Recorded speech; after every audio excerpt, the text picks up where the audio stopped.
All right, so we are going to be moving right along. Creation Watch is probably going to be kind of short today, but that's all right, because I got something fun planned for HiveScience. Just to double down that I am not moving away from talking about bug topics. But first, things first, I know it's the 7th now, and May the 4th is behind us, but there was some great May the 4th be with you content that was released on a Creationist channel. It is actually from Frank Turek's Cross-Examined. Oh, why am I still in? There we go. We are looking at Frank Turek's Cross-Examined. They are talking about Star Wars. Can the Force be compared to God? This is Apologia. Most of my audience is going to know who Apologia is. They got like a little intro thing here, but it's a clip of what they say later on, so I'm not going to dig too much into it. But it's interesting to hear Paul's take on it, because Paul worked on the Star Wars sets, and he was a Christian when he did, so he had this kind of Christian perspective on the topic regarding the Force. So let's see what him and Frank Turek have to say about it. Let's talk about the Force. I was talking about this with my 11-year-old Jeremy earlier. I was saying, well, I guess maybe the Force could be kind of God. He was saying, but he wasn't too sure.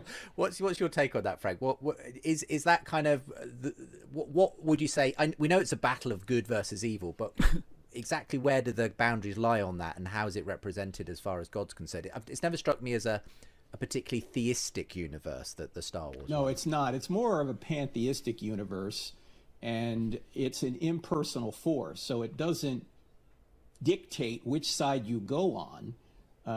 It's just there's a good side and a bad side, but it's not giving you a command, because it's not a personal being. It's not issuing command. Okay, that is the interpretation. Okay, I'm not a Star Wars expert, and I don't know what is currently canon. I grew up with a lot of Star Wars novels, and of course with the expanded universe stuff, which a lot of that has been nixed. But the Clone Wars series is still, I believe, canonical.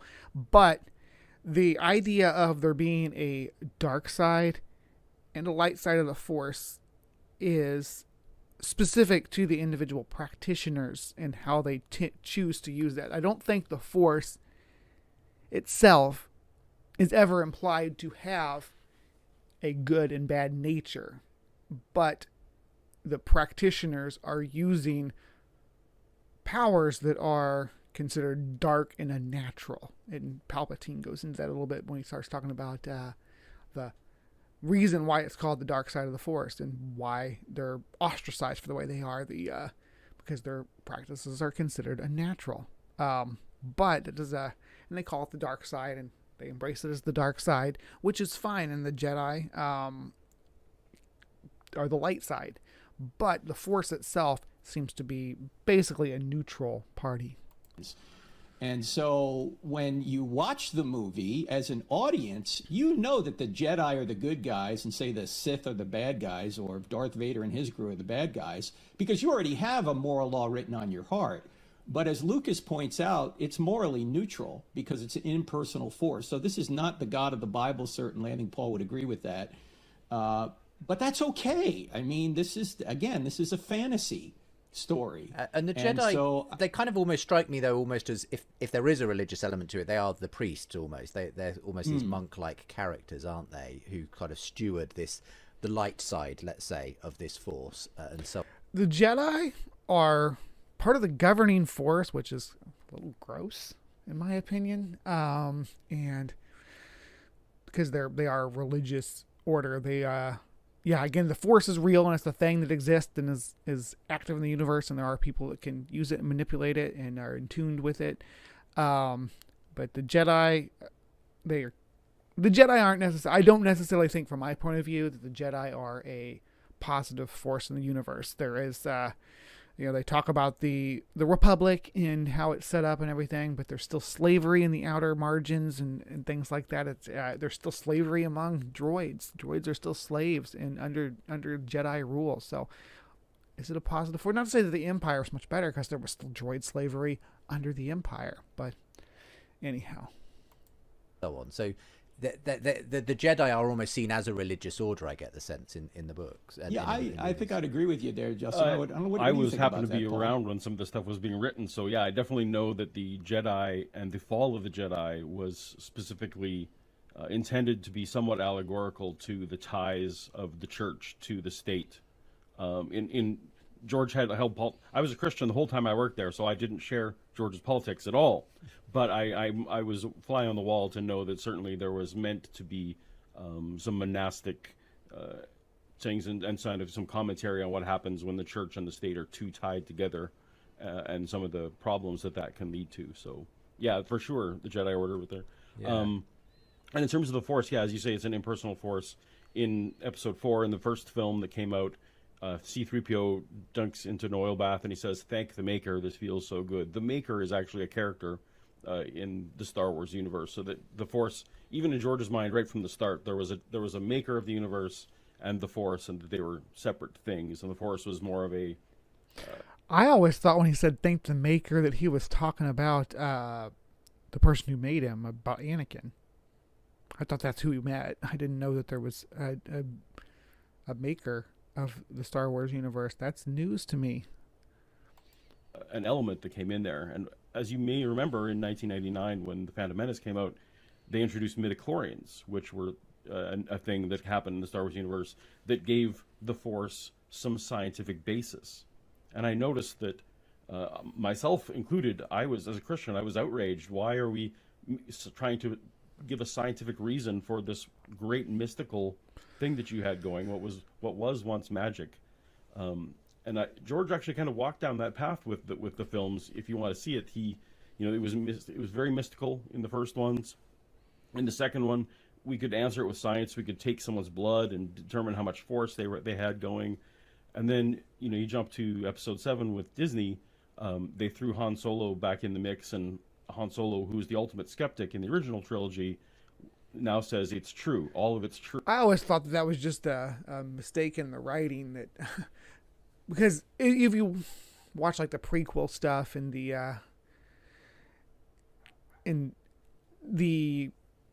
Han Solo story even, but the prequel series and all this exposure that Han has to, maybe not directly, I don't know if there's any direct scenes where he's seeing someone using the Force, but surely if a major governing body throughout your life, throughout your childhood, throughout your youth, was an order of space wizards who had space wizard powers, if that was what was governing the universe that you lived in and who was in charge, I think you would know it. I think that would be something that would be just common knowledge, because how are they running the country, but yet Han Solo thinks that they don't exist. I think it was just when they made the original series, they were kind of had an idea of having the Jedi be and you see it in some of the extended universe novels and things, that the Jedi were more of they weren't directly involved. They were, I don't want to call them like hired guns or whatever, but they were consultants. They weren't. They were they were off by themselves. I always read into it that they were like an order that was that. And again, this is the writers of the extended universe, of course. George Lucas's vision might have been very different, but that they were an order that kind of lived in seclusion from the rest of society, and were only engaged as consultants or in the vagueness of what the Clone Wars were in the 80s. That they were involved in that, and to some extent. True. And what that was the first Star Wars film I watched as a skeptic, and so it was interesting for me to watch and say, oh, that is how I think I would want to be, is that Han Solo came to that because he saw evidence. Han Solo didn't have to be, he didn't believe because of the stories that he was told. He didn't believe because of eyewitness accounts or legends. It was when he had sufficient evidence shown to him that was repeatable, and he saw it over and over, and that's when he accepted it to be true. So it's this weird journey from mysticism to much less mysticism in the Star Wars universe, which I know some fans don't like, but that's been the trend. And that is the trend with Star Wars from the 80s when it was presented as a, because there's some fantasy stuff going on there too. Obviously, but when they started working on the prequels and bringing the stuff into the new millennium, they wanted to go with a more scientific origin for things, and that's fine. They should be able to do that. George Lucas should be able to do that. And yeah, they've nixed the extended universe, so a lot of stuff I don't know how it works anymore or how things work. There were no midichlorians back when I was reading novels as a kid, and comic books. I really like the comic books too, but there's another part to this that we're gonna just go over real quick here. Let's see. More cross-examine. This is from the same interview, continuing conversation. This is kind of Frank's perspective on it. Yeah, it's an interesting one. I mean, you talk a bit in your own book, Frank, about the Han Solo as an interesting example of someone who goes from this kind of hard-bitten, cynical skeptic in the first set of movies to, as Paul said in the final one before he dies. I'm sorry, there are going to be spoilers, I'm afraid, in this in this. If you haven't watched the Star Wars films, where have you been, frankly? But the point is that yeah, he goes on this kind of journey. Now it's interesting. Paul says that's because it kind of has a more, in a sense, rational scientific basis ultimately that it gets transformed into. What's your feeling on the change of mind? And before Frank answers, I'm going to say I'm in the same school with Paul. I like Han Solo's arc of understanding the Force and the stories and everything, how he came to that conclusion. I think it's silly that he starts off the series as a skeptic anyway, when when Jedi were the part of the governing body during his youth. But I digress. He didn't believe in it. He started seeing thing in the first movie with Vader and Obi-Wan and everything. He in Luke, he started getting some exposure to it. Further exposure, and in the sequels, starts to experience things that are happening with the Force. Then then he definitely in Return of the Jedi, he is exposed to Jedi powers. He sees Luke levitate C-3PO. He's no longer a skeptic because he's seen the evidence. He's seen that, hey, this is objectively testable and real, which maybe Frank's going to hand wave that. Let's find out. Of Han Solo, Frank. Well, I think Paul's right that it is based on evidence. And of course, as Christians, I would argue that our view is based on evidence as well, that we know God by his effects. So an effect is creation. If that's an effect, then we must reason back to a cause, a creator. A design is an effect, so we reason back to a cause, a designer. We have a moral law written on our hearts. What? I don't know if I didn't get that. Let me... An effect is creation. If what? Where's he? Got Paul's face. So, an effect is creation. If that's an effect, then we must reason back to a cause, a creator. A design is an effect, so we reason back to a cause, a designer. We have a moral law written on our hearts. That's an effect, so we're reasoning back to a moral law giver. We have this ability to be rational. That's the effect, so we're reasoning back to a mind. So we're taking effects and reasoning them back to a cause. And that's of course, the scientific worldview. And I think that Paul's right that when Han Solo sees... Was that word salad to anybody else? This causality thing that he's diving... This causality topic that he's diving into here, did that sound like a coherent response to what he was asked? This is like what he did to Danny. He kind of deflects with like explaining philosophical concepts that really that are only tertiarily related to the question that was asked. He goes on to a tangent about those, and then I don't know. Let's see if he actually answers the question. I don't know what that little tangent was in regards to about causality, but let's continue onward. Sees these things actually happening.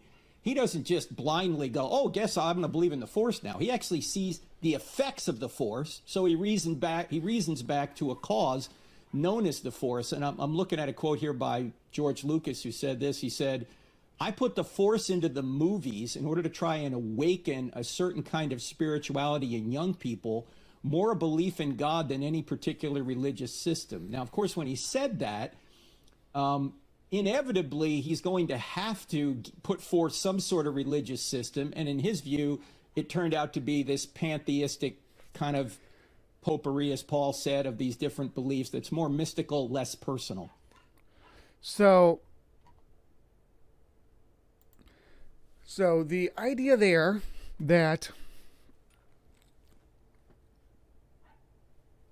there would be a religion built around the concept of the Force in a world where the Force exists is, that's on point. I mean, that's correct. That's how it should be.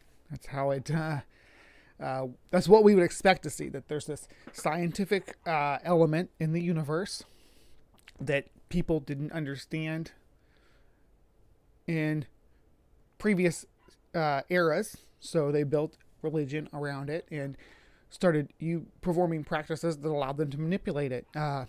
Fantastic. It kind of reminds me like the Avatar, Last Airbender series, where people have these abilities and they form a sort of ritualistic culture. In Last Airbender, there's 4, but in Star Wars there's 2 religious groups that have different ideas about how to practice this, or how to I don't know if you say how to worship, but how to interact with this known Force. So they're, even when the Force itself, when the God is evident, there's still dispute on how to interact with it and what to do with that knowledge. So that's the idea that you get from the Sith and the Jedi and their interactions with each other. The Force is an objective fact in this universe. It is something that exists. It's not mystical.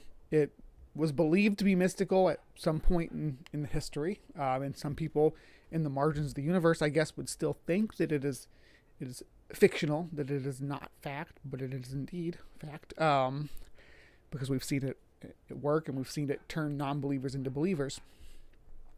But only certain people have access to this Force, and they built their religions around that, trying to understand how it works. Now, at the point in time where we start to engage with the characters, which would be episode 1, when we see the Jedi's Obi-Wan and what's his name, Qui-Gon Jinn, going to interact with the people of Tatooine when they have to stop there for parts.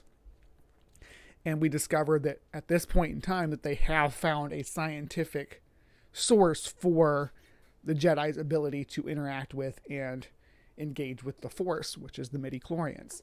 So we have a scientific understanding now, but a history or past of mysticism and mythology built around what the Force is. But at that point in time, we do understand, or at least the Jedi themselves do understand what they're actually dealing with scientifically. So, yeah, they are like a monastic order, like they said, but to the point that they are scientists too, I guess, or they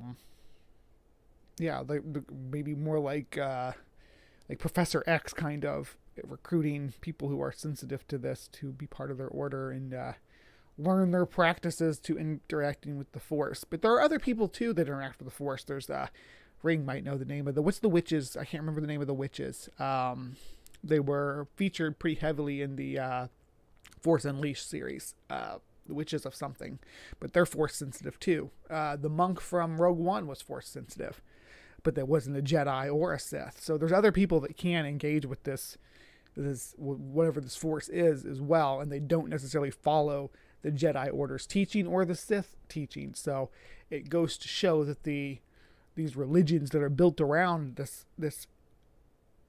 I guess objective deity are even different and vary. They're supposed to be similar to Buddhist. Yeah, there's with the Jedi, there's a lot of Buddhist monk imagery. There is a lot of, but there's also a lot of like samurai imagery as well. So the way of the warrior or whatever that they follow. Anyway, so that was CreationWatch, just something different because we had the May the 4th. Just this last week, and I wanted to talk about it before I got too far away. And I always enjoy Apologia. Apologia is a great channel. One of the ones I really started watching early on. One of the ones that one of many though that inspired my friendlier approach to my skepticism. So always good to see Paul out there engaging with the other side in a friendly manner. I think Frank Turek is I don't want to say he's a grifter, but he's I'm